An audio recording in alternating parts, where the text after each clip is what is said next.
नमस्कार दोस्तों, स्वागत है आप लोगों का एक बार फिर से हमारे चैनल RGS एकेडमी पर। चलिए ज़्यादा बातें न करते हुए वीडियो को स्टार्ट करते हैं।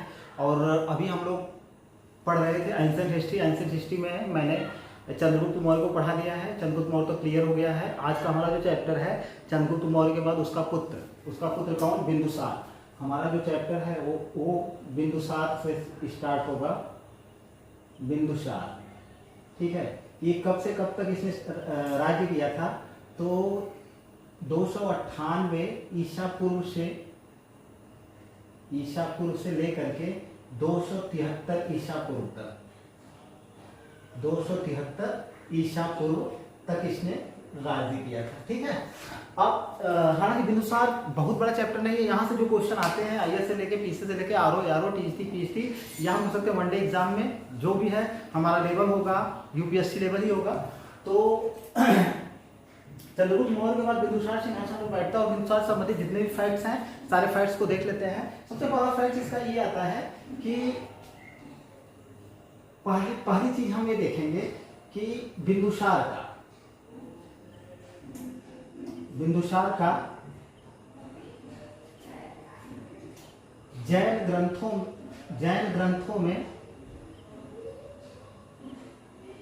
ग्रंथों में नाम सिंहसेन मिलता है। सिंहसेन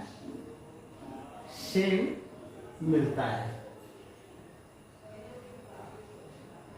पहला फैक्ट है, जैन ग्रंथ में इसका नाम सिंहसेन मिलता है। ये वाला प्रथम फैक्ट हो गया हमारा। अब दूसरे फैक्ट पे चलते हैं। दूसरा फैक्ट, यूनानी जो लेखक हैं, यूनानी लेखक बिंदुसार को अमित्र चेट्स कहते हैं, ठीक है। अब यूनानी लेखकों में बहुत से आ जाएंगे, जस्टिन आ जाएगा, प्लिनी आ जाएगा, स्ट्रैबो आ जाएगा, बहुत से लेखक आ जाएंगे। तो यहाँ पे ये चीज क्लियर नहीं है कि इसने क्या कहा। आप मौर्य साम्राज्य में पढ़ा रहा था तो चंद्रगुप्त मौर्य वाला वीडियो देखिए, वहां पे मैंने क्लियर किया हुआ है कि अशोक के 3 नाम मिलते हैं, जिसमें से मैंने बता दिया है। एक मिलता है उसका सैंड्रोकोटस, दूसरा मिलता है एंड्रोकोटस और तीसरा मिलता है सैंड्रोकोप्टस। वहां पे मैंने क्लियर किया हुआ है कि किसने इसको सैंड्रोकोटस कहा, किसने इसको एंड्रोकोटस कहा और किसने इसको सैंड्रोकोप्टस कहा। लेकिन यहाँ पे सिर्फ इतना हमको जानना है कि यूनानी लेखक इसको बिंदुसार को अमित्र चेट्स भी, मतलब अमित्र चेट्स के नाम से पुकारते हैं, ठीक है। तीसरा फैक्ट हम लोग देखते हैं। अमित्र चेट्स का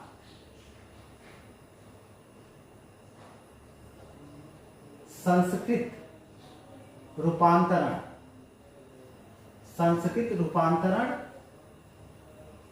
अमित्र घात होता है।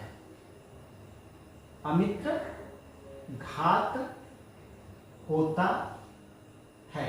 और अमित्र घात का अर्थ क्या है? अमित्र घात का अर्थ होता है शत्रुओं का नाश करने वाला। शत्रुओं का नाश करने वाला, ठीक है। ये बिंदुसार से हमारा तीसरा फैक्ट हो गया। अभी मैं क्लियर कर दूंगा कि एग्जाम में क्वेश्चन कैसे आते हैं, ये चीजें हैं। अब देखिए यहाँ पे हम लोग देखिए, अब क्वेश्चन क्या करेगा कि भाई बिंदुसार मतलब सिंहसेन किसका नाम था, ठीक है, उपनाम था या किसको सिंहसेन करके बुलाया जाता था, पुकारा जाता था। तो हमारा ऑप्शन जाता है कि बिंदुसार को, ठीक है। दूसरा क्वेश्चन बन सकता है कि यूनानी लेखक बिंदुसार को किस नाम से पुकारते हैं, तो आपका ऑप्शन जाता है अमित्र चेट्स। या पूछे कि अमित्र चेट्स किसका नाम था या किसकी उपाधि थी, तो आपका ऑप्शन जाता है बिंदुसार का, ठीक है। आगे देखते हैं अमित्र चेट्स का संस्कृत रूपांतरण। इसका संस्कृत रूपांतरण या अनुवाद क्या होता है? अमित्र घात होता है। तो अगर क्वेश्चन करे अमित्र घात किसकी उपाधि थी या अमित्र घात किसको बोला जाता था, तो आपका ऑप्शन जाता है बिंदुसार को बोला जाता है। अमित्र घात का शाब्दिक अर्थ क्या होता है? शत्रुओं का नाश करने वाला। अगर पूछे कि भाई शत्रुओं का नाश करने वाला किसे कहा जाता था, तब भी आपका ऑप्शन जाता है बिंदुसार को, ठीक है। ये सारी जो उपलब्धियां, इसको उपाधि या उपलब्धि हम लोग देखते हैं, इसके बारे में इतिहास मौन है। हमको ये नहीं पता है कि ये सब चीजें सिंहसेन या अमित्र घात शत्रुओं का नाश करने वाला, मतलब ये किन शत्रुओं को जीता था या किन राज्यों को जीता था, ऐसा कोई भी विवरण हमको प्राप्त नहीं होता है। हम कह सकते हैं कि बिंदुसार को इतिहास जो है विजेता के रूप में स्मरण नहीं करता है, बल्कि उसको एक सफल शासक के रूप में जाना गया है, जिसने अपने पिता से जिस साम्राज्य को पाया हुआ था, यानी चंद्रगुप्त मौर्य से पैतृक रूप से जिस विशाल साम्राज्य को उसने पाया था, उसको सहेज करके उसने रखा, यानी सुरक्षित रखा था। ठीक है, इसकी यही सबसे बड़ी उपलब्धि थी। लेकिन यहाँ पे एक चीज हम लोग देखेंगे कि एक तिब्बती इतिहासकार है, तिब्बती इतिहासकार तारानाथ, तिब्बती इतिहासकार तारानाथ ने बिंदुसार को 9 नगरों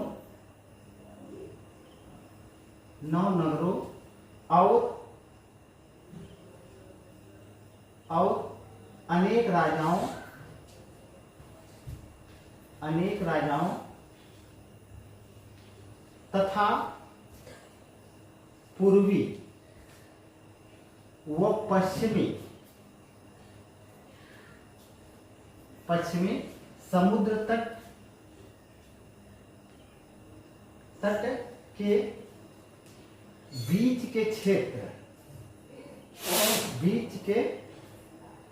क्षेत्र को विजित करने का श्रेय प्रदान करते हैं, विजित करने का श्रेय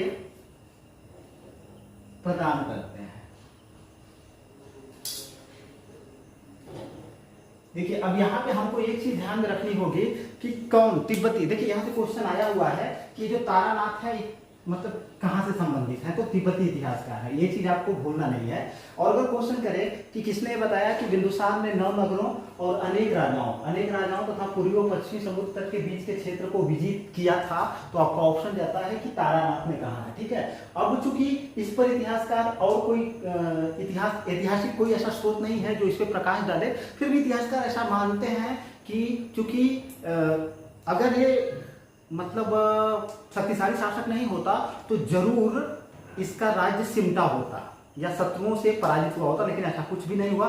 तो मे भी हो सकता है कि इसने तारानाथ जो बोलते हैं ये बात सही भी हो सकती है। तो आपको इनके इस कथन को सिर्फ ध्यान में रखना है। ठीक है, अच्छा, अब आगे 5वां पॉइंट इनसे जो आईएमपी बनता है, एक जैन ग्रंथ परिशिष्ट वर्मन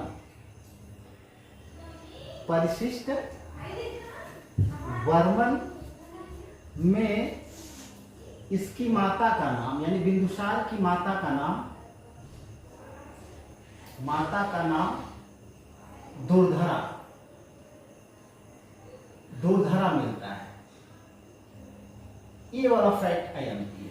ठीक है, अब यहां से क्वेश्चन कैसे भी करे आप आराम से कर ले जाएंगे। देखिए, जैन ग्रंथ है, परिशिष्ट वर्मन, ये भी क्वेश्चन किया हुआ कि परिशिष्ट वर्मन किस धर्म से संबंधित है, आपका ऑप्शन जाता है जैन धर्म से संबंधित ग्रंथ है। ठीक है, और अगर क्वेश्चन करे कि किसकी माता का नाम दुर्धरा था, ठीक है, तो आपका ऑप्शन जाता है बिंदुसार की माता का नाम दुर्धरा था। बिंदुसार की माता का क्या नाम था, तो आपका ऑप्शन जाता है दुर्धरा था। या क्वेश्चन करे कि निम्न से किस धर्म ग्रंथ में या किस स्रोत से हमको ये पता चलता है कि उसकी माता का नाम दुर्धरा था, तो आपका ऑप्शन जाता है परिशिष्ट वर्मन। ठीक है, तो इतनी चीजें क्लियर हो गई होंगी। इसको मिटाते हैं, मिटा करके तब आगे बढ़ते हैं।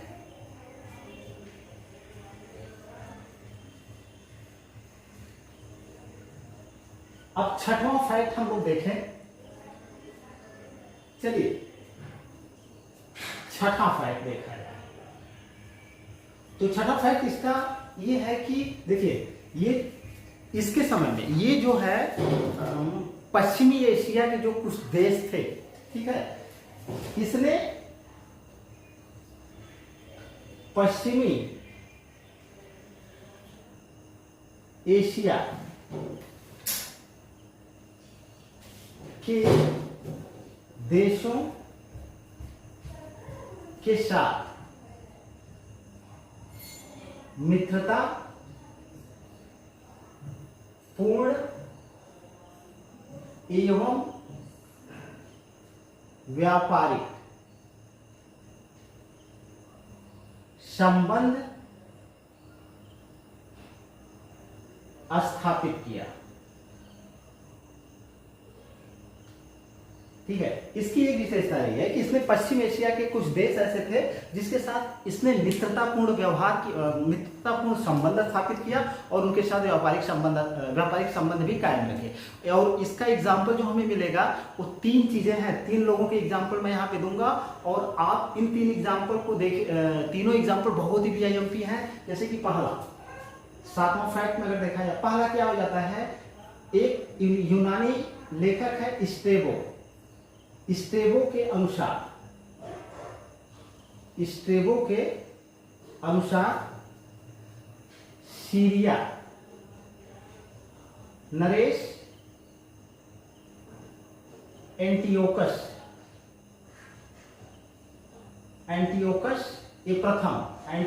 प्रथम ने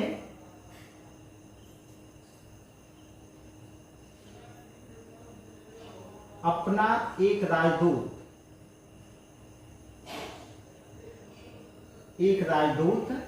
जिसका नाम था डाइमेकस बिंदुसार के दरबार में भेजा था।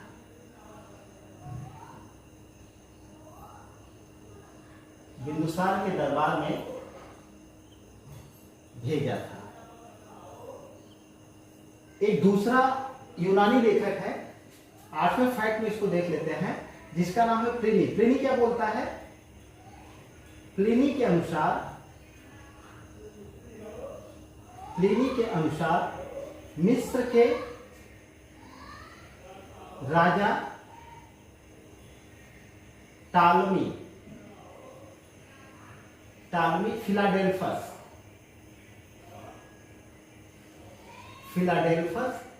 द्वितीय ने डायोनीसियस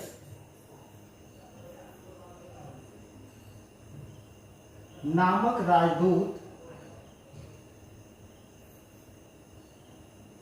बिंदुसार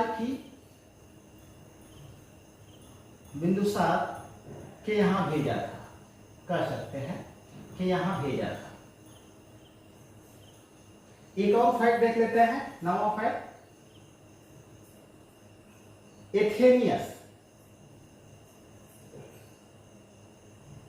एथेनियस के अनुसार बिंदुसार ने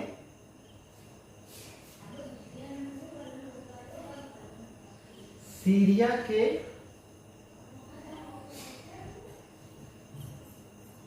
नरेश, वही कौन, एंटियोकस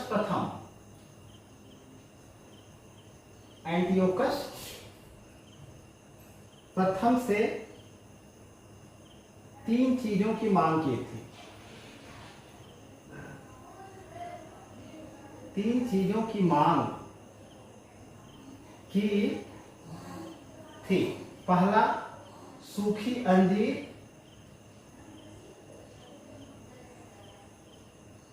दूसरा मीठी मदिरा और तीसरा दार्शनिक,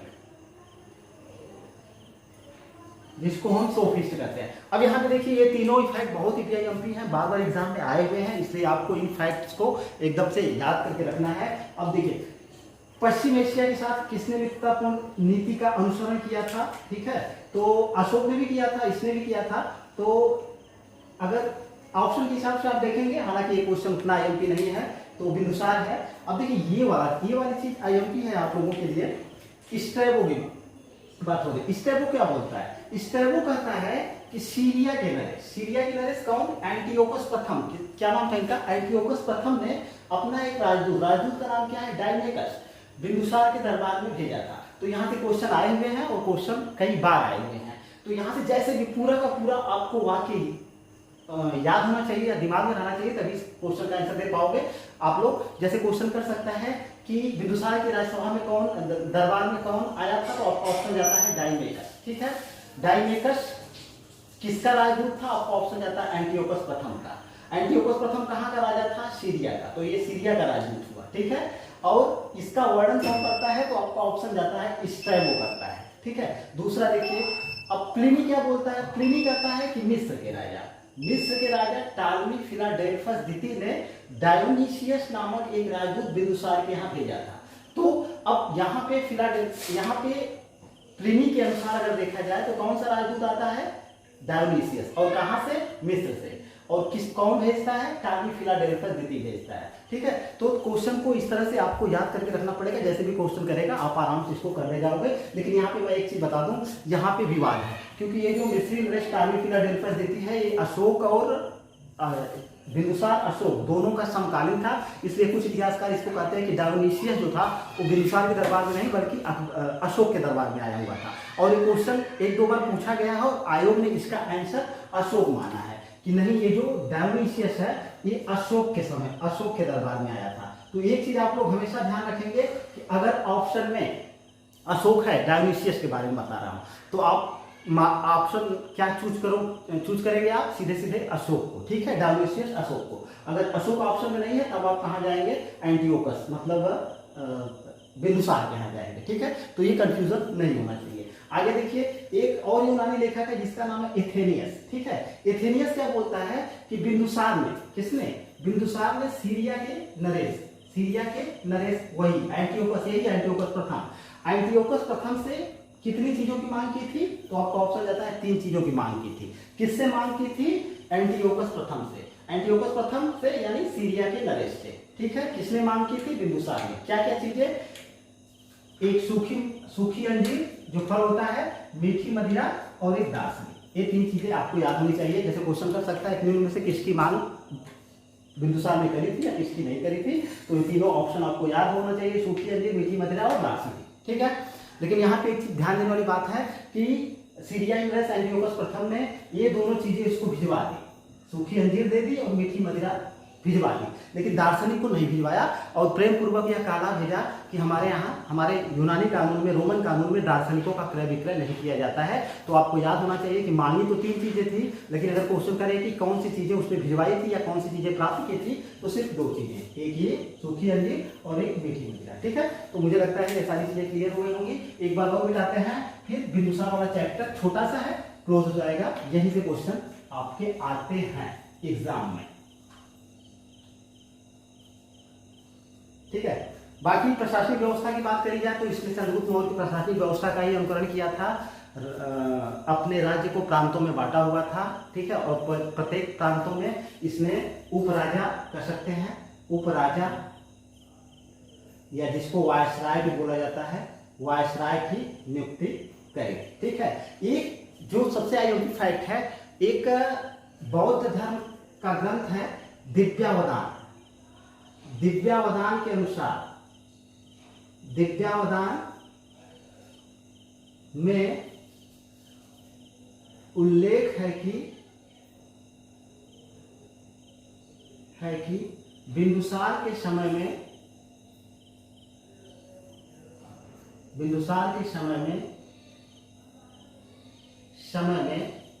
तक्षशिला के अमात्यों ने विद्रोह कर दिया,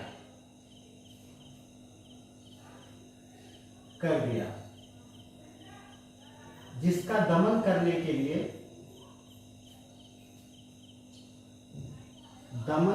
के लिए बिंदुसार ने उज्जैन के उपराजा यानी वायसराय, उपराजा अशोक, वही अशोक जो महान सम्राट बना था, अशोक को भेजा था। ठीक है, यही चीज आपको याद होना चाहिए। यहां से क्या क्या क्वेश्चन कैसे आएगा कि किसके समय में तक्षशिला में विद्रोह हुआ था, तो आपका ऑप्शन जाता है बिंदुसार के समय में हुआ था। ठीक है, फिर अगर पूछे कि बिंदुसार ने किसको इस विद्रोह को दबाने के लिए भेजा था, तब आपका ऑप्शन जाता है अशोक को भेजा था। और अगर क्वेश्चन करता है कि इसका उल्लेख किस में मिलता है तो आपका ऑप्शन जाता है दिव्यावदान में मिलता है, ठीक है। और अशोक उस समय कहाँ का उपराजा था, आपका ऑप्शन जाता है उज्जैन का उपराजा या वायसराय था। ये ऐसे क्वेश्चन पूछेगा और ऐसे आपको आंसर देने होंगे। अब यहाँ पे अशोक जब जाता है तो, और विद्रोह किसने किया था, तो ये चीज ध्यान में रखिएगा, माइनर सा डिफरेंसेज हो जाता है तो गलती हो जाती है। अमात्यों ने किया था, यानी जो मंत्री परिषद के सदस्य थे उन्होंने किया था, ना कि जनता ने किया था। अमात्यों ने विद्रोह कर दिया था, ठीक है। तो ये चीज इतने फैक्ट आपको यहाँ से याद होने चाहिए। और दूसरी चीज दिव्यावदान से यहीं पे देख लेते हैं कि दिव्यावदान में वर्णन है कि अशोक राजा बनने से पूर्व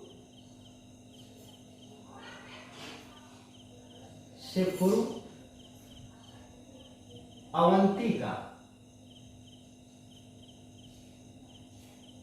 उपराज्यपाल था, ठीक है। तो ये भी चीज आपको याद होनी चाहिए कि राजा बनने से पहले वह कहाँ का उपराज्यपाल था, आपका ऑप्शन जाता है अवंती का उपराज्यपाल था। और ये वर्णन कहाँ पे मिलता है, दिव्यावदान में मिलता है कि अशोक राजा बनने से पहले अवंती का उपराज्यपाल या वायसराय था, ठीक है। बाकी अगर बिंदुसार से अगर कोई आईएमपी फैक्ट और अगर देखा जाए तो बिंदुसार की सभा में, सोच लीजिए कि बिंदुसार की सभा में 500 मंत्रियों की एक परिषद थी, जिसका प्रधानमंत्री या मुखिया बोल सकते हैं हम, जिसका प्रधानमंत्री, इसका नाम था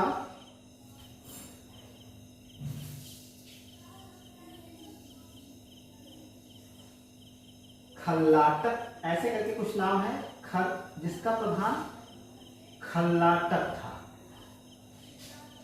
ठीक है। अब देखिए यहाँ पे बिंदुसार के समय में 500 मंत्रियों की एक परिषद थी। अब सोच लीजिए अगर 500 मंत्री हैं, इतना बड़ा विभाग है, तो इसका क्या मतलब निकलता है कि कितना बड़ा साम्राज्य रहा होगा। तो ये चीज आपको याद होनी चाहिए। और चंद्रगुप्त मौर्य का प्रधानमंत्री कौन था, चाणक्य था, लेकिन इसका प्रधानमंत्री कौन था, खल्लाटक था। ये चीज आपको याद होनी चाहिए, ठीक है। अब बाकी अगर क्वेश्चन करे कि भैया बिंदुसार किस धर्म को मानने वाला था, तो आप तुरंत ऑप्शन लगाएंगे जैन धर्म का अनुयायी था, ये जैन धर्म को मानता था, ठीक है। ये चीज आप याद रखोगे, क्योंकि क्वेश्चन यहाँ से बने हुए हैं, पूछे गए हैं कि निम्न में से कौन जैन धर्म का अनुयायी था या नहीं था, या बौद्ध धर्म का अनुयायी था या नहीं था, या ब्राह्मण धर्म का अनुयायी था या नहीं था। अब यहीं पे एक चीज और हम देख लेते हैं कि एक थेरावाद परंपरा के अनुसार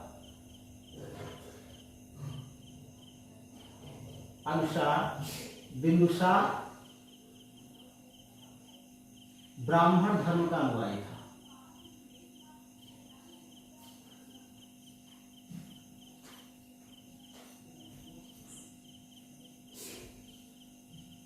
अगर कभी क्वेश्चन ये कर दे कि इनमें से किस परंपरा के अनुसार या किसके अनुसार बिंदुसार ब्राह्मण धर्म का अनुयायी था, तो आपका ऑप्शन जाता है थेरावाद के अनुसार, ठीक है। थेरावाद के अनुसार अगर पूछेगा तो ये ब्राह्मण धर्म का अनुयायी हो जाएगा, लेकिन जनरली या कॉमनली ये किस धर्म को मानता था, जैन धर्म को मानता था। ये चीज आपको याद करके रखना है कि बिंदुसार जैन धर्म का अनुयायी था, ठीक है। ये चीज आपको याद होना चाहिए। बाकी इसके बारे में जितनी भी चीजें हैं सारी चीजें कंफर्म हो गई है। लगभग इसमें 23 से देख रहे हैं हम लोग 298 ईसा पूर्व से 273 ईसा पूर्व तक शासन करता है, लगभग 24-25 साल तक, 23-24-25 साल तक ऐसे ही है, जोड़ लीजिए आप लोग, शासन करता है। इसके बाद इसकी मृत्यु हो जाती है। इसकी मृत्यु के बाद अशोक राजा बनता है, जिसके बारे में हम लोग डिटेल्स में अगली क्लास में पढ़ेंगे। अशोक का चैप्टर लेंदी है और यहाँ से खूब क्वेश्चन भर भर के ठूस करके पूछे जाते हैं। बिंदुसार से इतना ही चीजें आपको याद करके रखनी है। आप विश्वास मानिए, आप आईएएस देने जाइए, चाहे पीसीएस, चाहे आरओ, चाहे पीजीटी, चाहे पीजीटी, चाहे कोई भी एग्जाम देने जाइए, क्वेश्चन यहीं से आने हैं, यहीं से आपको आराम से मिल जाएंगे। वीडियो देखने के लिए बहुत बहुत धन्यवाद। Please like, share and subscribe.